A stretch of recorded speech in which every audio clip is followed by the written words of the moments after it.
காலை தியானம் ஜனவரி 28, 2024. தலைப்பார்ந்து ஒரு வார்த்தை சொல்லும். தேவனுடைய வார்த்தையானது ஜீவனும் வல்லமையும் உள்ளதாயும் இருபுறமும் கருக்குள்ளதாய் இருக்கிறது. எபிரேயர் 4:12.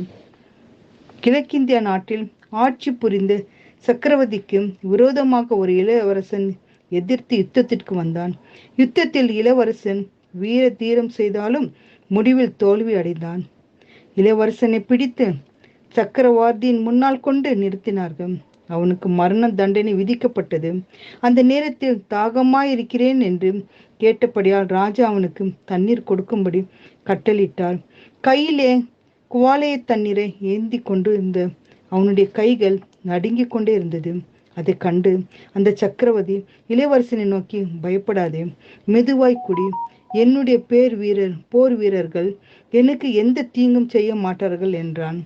அப்படியா? உண்மையாகவா?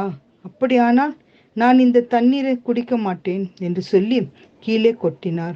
ராஜாவை பார்த்து சொன்னான், ராஜாவே, இந்த தண்ணீர் நீ குடிக்கிற வரையிலும் உனக்கு தீங்கு செய்ய மாட்டேன் என்று நீ சொன்னீரே. மீண்டும் அந்த தண்ணீர் இந்த குவளைக்குள் வந்து அதை நான் குடிக்காததில் ஒழிய உங்களுடைய வார்த்தையின்படியே எனக்கு தீங்கு செய்ய யாராலும் முடியாது என்றான்.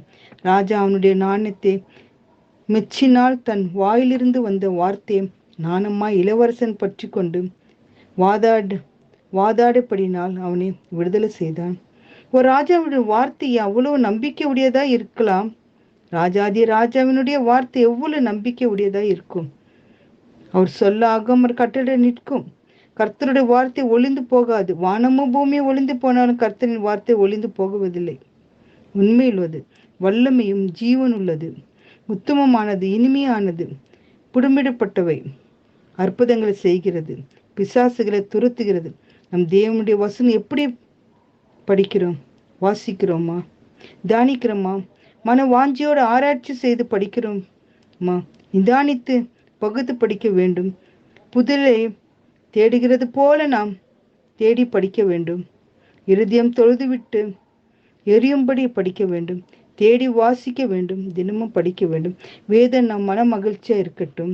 தேவனே, உம்முடைய வேதத்தின்படி போதித்து தினமும் என்ன நடத்தியறலும் என்று என்னை நடத்தியறலும் தேவனே என்று கேட்டு மன்றாடி ஜெபிப்போமாக.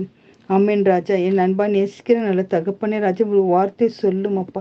வார்த்தைகளை கர்த்த நாணத்தோடு நாங்கள் படிக்கவும் தியானிக்கவும் கர்த்தாவை தேடி வாசிக்கவும் அப்பா. ராஜா, கர்த்தா, அப்படிப்பட்ட நாணயத்தை எங்களுக்கு தாரும் ராஜா. மன மகிழ்ச்சியோடும் வேதத்தை கர்த்தா ஆராயும்படி எங்களுக்கு கிருபை செய்து எங்களை வழி நடத்தி பாதுகாக்க வேண்டும் என்று மன்றாடி ஜெபிக்கிறோம் பிதாவே. ஆமேன்.